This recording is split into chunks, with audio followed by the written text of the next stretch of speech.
તમારો અને મારો બાપુ આ દેહની માલિકો મહાપુરુષો કહે છે, ભાણ કે તું ભટકીશ નહીં, મથી લે તારા અંતરમાં ઠીક કરીને બેહી જા, પછી કરવું પડે નહીં કાંઈ.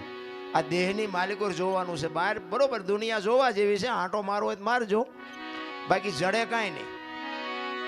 જો ગોતવું હોય ને તો અંદર ગોતજો. તમે એક મંદિરમાં જાઓ ને, મંદિરમાં એક મૂર્તિની સામે તમે બે હાથ જોડીને ઉભા રહ્યો ને, તોય તમારી આંખ બંધ થઈ જાય. એ મૂર્તિએ તમને એમ કહેતી હોય કે તું આંખું બંધ કરીને માલપા જો, આય તો તે મને બેર્યો, હું તને શું દઉં.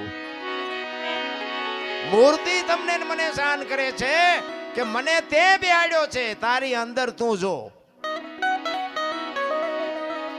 પણ આપણે બહાર જ આંટા દી.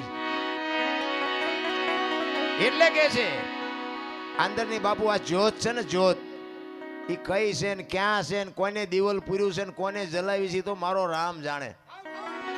પણ આમાં દીવલ ખૂટી રહે ને પછી